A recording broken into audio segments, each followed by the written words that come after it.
பாபா சச்சரிதம் அத்தியாயம் 27. விஷ்ணு சகஸ்டநாமம், ஸ்ரீமத் பாகவதம் ஆகியவற்றை கொடுத்து அனுகூலம் செய்தல், தீட்சித்தின் விட்டல் காட்சி, கீதா ரகசியம், கபர்டே குடும்பம். பாபா தமது ஸ்பர்சத்தால் புனிதப்படுத்தி மத சம்பந்தமான நூல்களை பாராயணத்துக்காகவும் இதர விஷயங்களுக்காகவும் பக்தர்களுக்கு அளித்து எங்கெனம் அனுகூலம் செய்தார் என்பதை இவ்வத்தியாயம் கூறுகிறது. முன்னுரை. ஒரு மனிதன் கடலில் மூழ்கும் போது எல்லா தீர்த்தங்களிலும் புனித ஆறுகளிலும் நீராடிய புண்ணியம் அவனை வந்தெய்துகிறது. அதே மாதிரியாக ஒரு மனிதன் சத்குருவின் பாதங்களில் அடைக்கலம் புகும்போது மூவரையும், அதாவது பிரம்மா, விஷ்ணு, மகாதேவர் பரபிரம்மத்தையும் வணங்கும் பேறு அவனுக்கு உண்டாகிறது. கற்பக தருவும் ஞான சாகரமும் நமக்கு ஆன்ம உணர்வை அளிப்பவருமான சாயிக்கு ஜெயம் உண்டாகட்டும். ஓ சாயி, தங்களது கதைகள்பால் எங்களுக்கு ஆர்வம் உண்டாகச் செய்யுங்கள். சாதக பறவை மேகங்களினுள் உறையும் நீரை பருகி இன்பமடையும். இதை கற்போரும் கேட்போரும் அதே மன நிறைவு பாங்கில் இவைகளை ஆர்வத்துடன் பருகட்டும். தங்களது கதைகளை கேட்டுக்கொண்டிருக்கும் போது அவர்களது குடும்பமும் சாத்வீக உணர்வுகள் அனைத்தையும் பெறட்டும். அதாவது மனம் உருகி கண்களில் நீர் நிறைய அவர்கள் மூச்சு ஒரே சீராக அமைந்து அவர்கள் மனம் அமைதியடைந்து மயிர்கூச்செறிந்து அழுது தேம்பி உடல் குலுங்கட்டும். எங்கள் பகைமையும் வித்தியாசங்களும் பெரியனவாயினும் சிறியனவாயினும் மறைந்தொழியட்டும். இவைகள் எல்லாம் நடந்தால் குருவின் கிருபை அவன் மீது மலர்ந்திருக்கிறது என்பது பொருள். இத்தகைய உணர்வுகள் உன்பால் எழும்போது குரு மிக மிக மகிழ்கிறார். ஆத்ம உணர்வு என்னும் லட்சியத்தில் உனக்கு நிச்சயமாக வழிகாட்டுவர். பாபாவிடம் முழுமையான இதயபூர்வமான சரணாகதி எய்துதலே மாயையின் பிடிகளில் இருந்து விடுபடுவதற்கு மிகச்சிறந்த வழியாகும். மாயைக்கு அப்பால் வேதங்களால் உன்னை எடுத்துச் செல்ல முடியாது.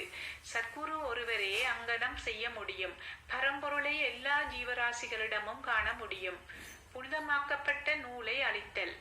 பாபா உபதேசம் அளிக்கும் பல முறைகளை முந்தைய அத்தியாயங்களில் நாம் முன்னரே கண்டிருக்கிறோம். அவற்றில் ஒரு முறையை இங்கு காண்போம். தாங்கள் சிறப்பாக பாராயணம் செய்ய விரும்பிய சில மத சம்பந்தமான நூல்களை பாபாவிடம் எடுத்துச் சென்று அவரது திருக்கரங்கள் பட்டு புனிதம் ஆக்கப்பட்ட பின் அவைகளை திரும்ப பெற்றுக் கொள்வது சிலரின் வழக்கமாக இருந்து வந்தது. அத்தகைய நூல்களை அவர்கள் தினந்தோறும் படிக்கும் போது பாபா அவர்களுடன் இருப்பதாக உணர்ந்தனர்.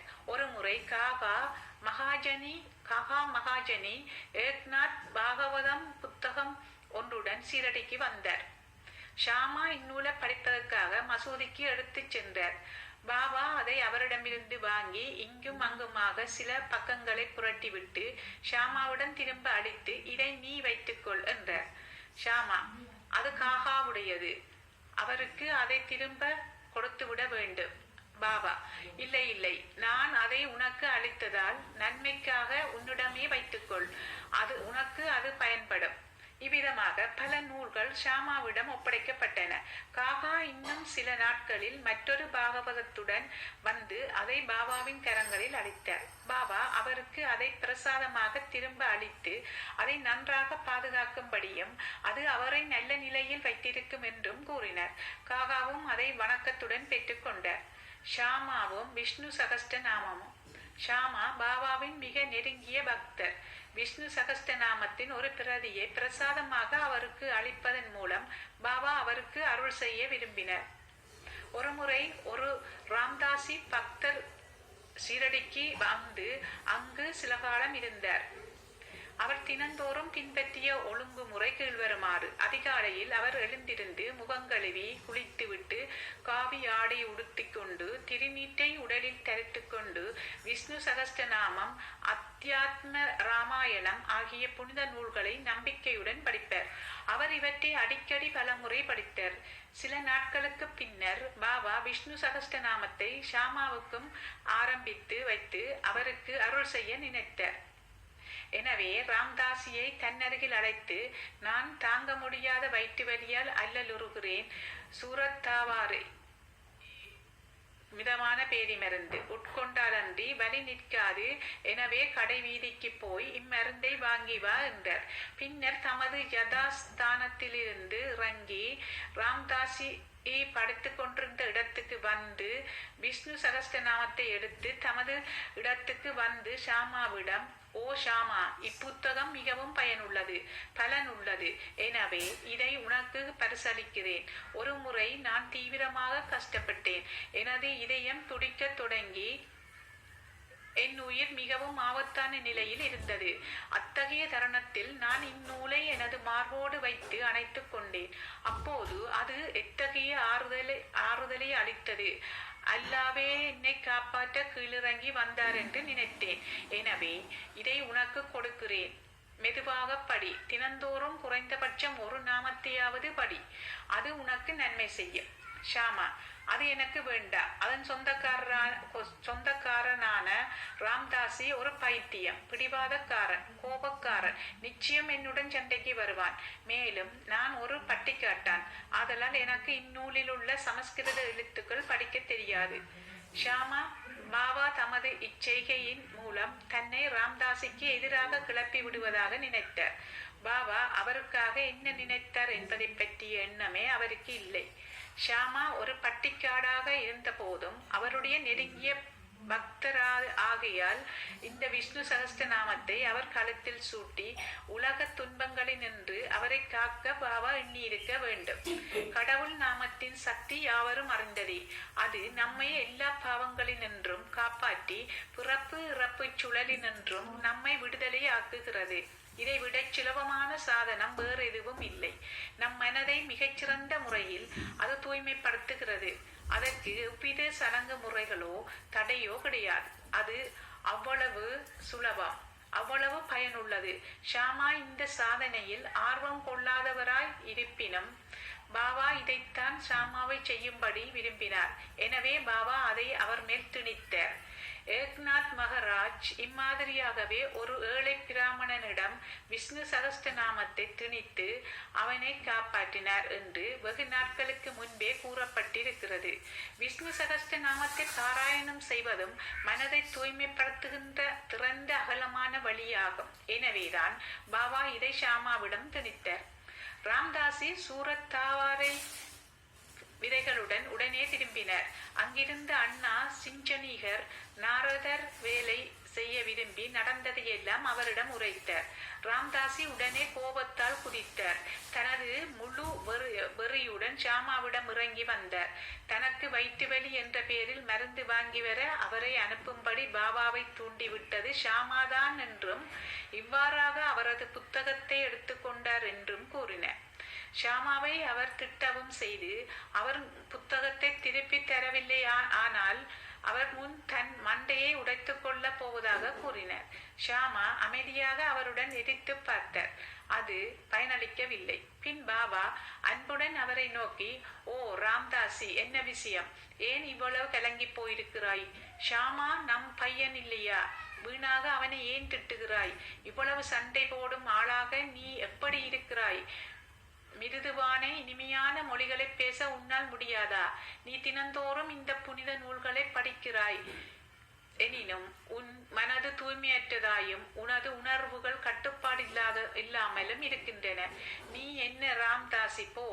இவைகள் எல்லாவற்றிலும் நீ பற்றற்று கவனமின்றி இருக்க வேண்டும். இந்த புத்தகத்தை நீ இவ்வளவு அதிகமாக விரும்புவது வியப்பாய் இல்லை? உண்மையான ராம்தாசிக்கு மமதா, அதாவது பற்று இருக்கக்கூடாது. ஆனால் சமதா, எல்லோரையும் ஒன்று என பாவிக்கும் பண்பு இருக்க வேண்டும். ஷாமா, பையனுடன் ஒரு புத்தகத்துக்காக நீ இவ்வளவு சண்டை செய்து கொண்டிருக்கிறாய். போ, உன்னிடத்தில் அமர்ந்து கொள். பணம் கொடுத்தால் ஏராளமாக புத்தகங்கள் கிடைக்கும். ஆனால் மனிதர்கள் கிடைக்க மாட்டார்கள். நன்றாக நினைத்து பார்த்து தயவுள்ளவனாயிரு. உன் புத்தகம் என்ன மதிப்பு பெறும்? ஷாமாவுக்கு அதை பற்றி கவலை இல்லை. நான் தான் அதை எடுத்து அவனிடம் கொடுத்தேன். உனக்கு அது மனப்பாடமாக தெரியும். ஷாமா அதை படித்து பலனடைய வேண்டும் என்று நான் எண்ணினேன். எனவேதான் அதை அவனிடம் கொடுத்தேன் என்றார். பாபாவின் மொழிகள் எவ்வளவு இனிமையாக இருக்கின்றன. அவைகளின் பலன் ஆச்சரியமானது. ராம்தாசி அமைதியானார். ஷாமாவிடம் அதற்கு பதிலாக பஞ்சரத்னி கீதை ஒன்று எடுத்துக்கொள்வதாக கூறினார். ஷாமா அதிக சந்தோஷம் அடைந்து, ஒன்று ஏன், பதிலாக உனக்கு 10 பிரதிகள் தருகிறேன் என்று கூறினார். முடிவாக இவ்விஷயம் சமாதானத்துக்கு வந்தது. எந்த கடவுளை அறிய வேண்டும் என்று அவர் கவலைப்பட்டது கிடையாதோ அவரை பற்றிய விஷயங்கள் அடங்கியுள்ள பஞ்சரத்னி கீதையை ராம்தாசி கேட்டது ஏன்?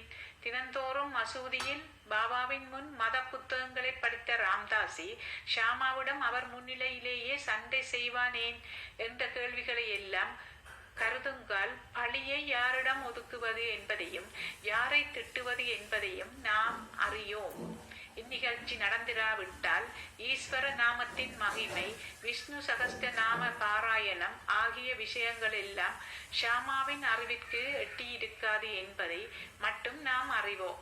எனவே பாபாவின் கற்பிக்கும் முறையும் ஆரம்பித்து வைக்கும் முறையும் விசேஷமானது என்று நாம் காண்கிறோம்.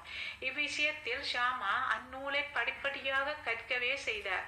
புனே என்ஜினியரிங் கல்லூரி பேராசிரியரும் ஸ்ரீமான் புட்டியின் மருமகனுமான பேராசிரியர் ஜிஜி நார்கே MA MSc என்பவருக்கு அதை விவரித்து சொல்லும் அளவுக்கு அதில் வல்லமை பெற்றார். விட்டல் காட்சி.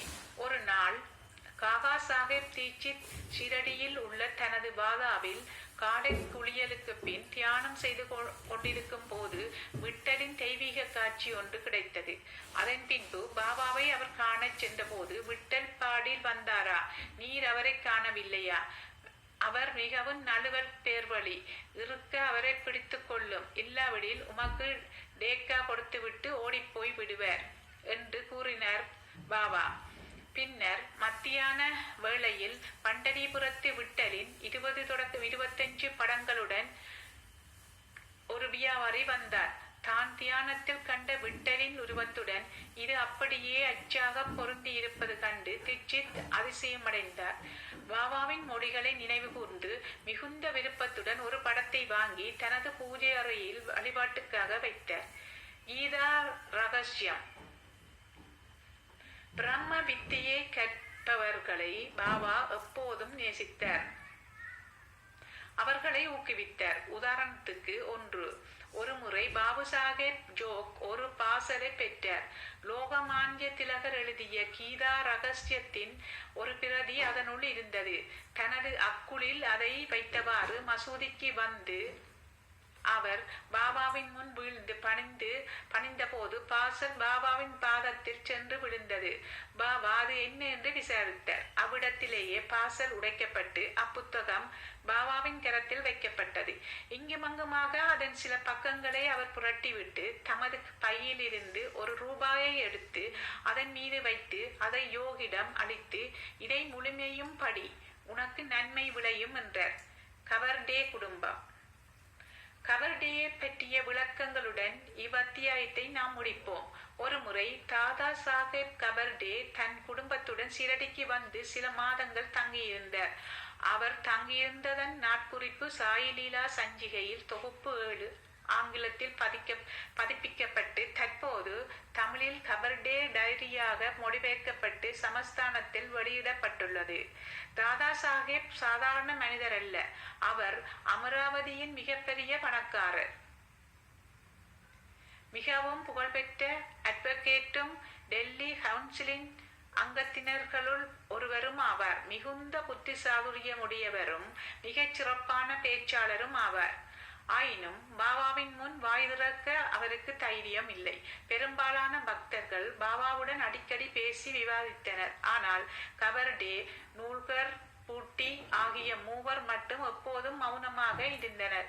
அவர்கள் சாந்தம், எளிமை, பொறுமை, நற்பண்பு வாய்க்க பெற்றவர்கள். தாதா சாஹேப் மற்றவர்களுக்கு பஞ்சதசியை புகழ்பெற்ற வித்யாரண்யரால் இயற்றப்பெற்ற அத்வைத தத்துவத்தை பற்றிய பிரசித்தமான சமஸ்கிருத நூல் படித்து விளக்கம் செய்யும் வல்லமை உடையவர். அவர் மசூதிக்கு பாபாவின் முன் வந்த பிறகு ஒரு வார்த்தை கூட பேச மாட்டார். வேதங்களில் கூட ஒருவன் எவ்வளவுதான் கற்று தேறி இருப்பினும் பிரம்மத்தை அறிந்தவன் முன் உண்மையிலேயே மயங்கி விடுகிறான்.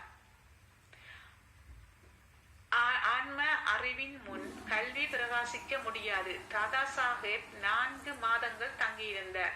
ஆனால் அவர் மனைவியோ 7 மாதங்கள் தங்கியிருந்தாள். இருவரும் தங்களின் ஷிரடி வாசத்தை பற்றி மிகவும் மகிழ்ச்சி அடைந்தனர். திருமதி கவர்டே பாபாவின் பால் விசுவாசம், பக்தி, ஆழ்ந்த அன்பு இவைகளை கொண்டிருந்தாள். ஒவ்வொரு மதியமும் மசூதிக்கு அவளே பாபாவுக்கு நைவேத்தியத்தை எடுத்து வருவாள். அது பாபாவால் ஏற்றுக்கொள்ளப்பட்ட பின்புதான் அவள் உண்ணச் செல்வாள். அவளது நிதானமான உறுதியான பக்தியை மற்றவர்களுக்கு காட்ட பாபா விரும்பினார். ஒரு நாள் அவள் சன்சா, அதாவது கோதுமை பலகாரம், பூரி, சாதம், சூப், சர்க்கரை பொங்கல், வற்றல் இவைகளுடன் மசூதிக்கு வந்தார். வழக்கமாக மணிக்கணக்கில் காக்கும் பாபா உடனே எழுந்திருந்து தனது சாப்பாட்டு இடத்துக்கு சென்று பாத்திரத்தின் மூடியை எடுத்துவிட்டு ஊக்கத்துடன் அவைகளை உண்ணத் தொடங்கினார். ஷாமா, ஏன் இந்த பாரபட்சம்? மற்றவர்களின் உணவை வீசி எறிந்துவிட்டு அவைகளை கணக்கெடுத்து பார்ப்பதற்கும் கவலை கொள்ளாமல் இருக்கிறீர்கள். ஆனால் இதையோ தாங்களே ஊக்கத்துடன் வாங்குகிறீர்கள். அதற்கு நியாயம் செய்யுங்கள். இப்பெண்மணியின் பலகாரங்கள் மட்டும் ஏன் அவ்வளவு இனிமையாக இருக்கின்றன? இது எங்களுக்கு எல்லாம் ஒரு பிரச்சனையாக இருக்கிறது. பாபா, உண்மையிலேயே இவ்வளவு அசாதாரணமானதுதான். உண்மையிலேயே இவ்வுணவு அசாதாரணமானதுதான். முந்தைய பிறவியில் இவள் ஒரு வியாபாரியின் கொளுத்த பசுவாக அதிக பால் கொடுத்து வந்தாள். பின்னர் அவள் மறைந்து ஒரு தோட்டக்காரன் குடும்பத்திலும் பின்னர் சத்திரிய குடும்பம் ஒன்றிலும் பிறந்து ஒரு வணிகனை திருமணம் செய்து கொண்டாள். பின்னர் ஒரு பிராமண குடும்பத்தில் பிறந்தாள். மிக நீண்ட காலத்துக்கு பின் நான் அவளை காண்கிறேன்.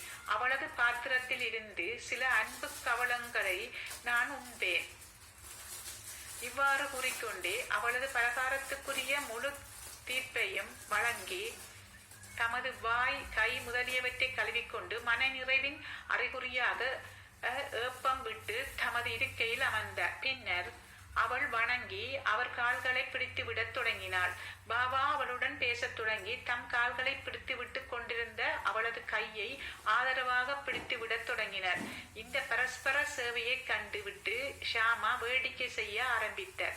இது நன்றாக இருக்கிறது. கடவுளும் பக்தையும் ஒருவருக்கொருவர் சேவை செய்து கொள்வதை காண்பது அற்புத காட்சியாகும் என்றார். அவளது விசுவாசமான சேவையை கண்டு பாபா அவளை மெதுவான, மிருதுவான, அற்புதமான குரலில் ராஜா ராமா, ராஜா ராமா என்று அப்போதிலிருந்து எப்போதும் ஸ்மரிக்கும்படியாக கூறி, இதை நீ செய்து வந்தால் உனது வாழ்க்கை நோக்கத்தை எய்துவாய். உனது மனம் சாந்தி பெற்று பெருமளவு நீ பயனடைவாய் என்றார். ஆன்மீக விஷயங்களை பற்றி பழக்கமில்லாதவர்களுக்கு இது ஒரு சாதாரண விஷயமாக தோன்றும். உண்மையில் அது அவ்வாறு இல்லை. சக்தி பாத் என்று அழைக்கப்படும் குருவின் சக்தியை சீடனுக்கு மாற்றி விடுவதாகும். பாபாவின் மொழிகள் எவ்வளவு வல்லமை வாய்ந்தவைகளாகவும் பயனுள்ளவையாகவும் இருக்கின்றன. ஒரே வினாடியில் அவைகள் அவளது உள்ளத்தை துளைத்து அங்கே இடம் பிடித்துக் கொண்டன. குருவுக்கும் சீடனுக்கும் இருக்க வேண்டிய உறவு தன்மையை பற்றி இந்நிகழ்ச்சி நமக்கு விளக்குகிறது. இருவரும் ஒருவருக்கொருவர் அன்பு கூர்ந்து சேவை செய்ய வேண்டும். அவர்களிடையே எவ்வித பாகுபாடும் வித்தியாசமும் இல்லை. இருவரும் ஒருவரில்லாமல் மற்றவர் வாழ முடியாது. சீடன் குருவின் பாதங்களில் தனது தலையை வைப்பது புறத்தோற்றமே. உண்மையில் அந்தரங்கமாக அவர்கள் ஒன்றே. அவர்களிடையே எவ்வித பாகுபாட்டையும் காண்பவன் இன்னும் பக்குவம் அடையாதவன், ஒழுங்கற்றவன். ஸ்ரீ சாயை பணிக. அனைவருக்கும் சாந்தி நிலவட்டும்.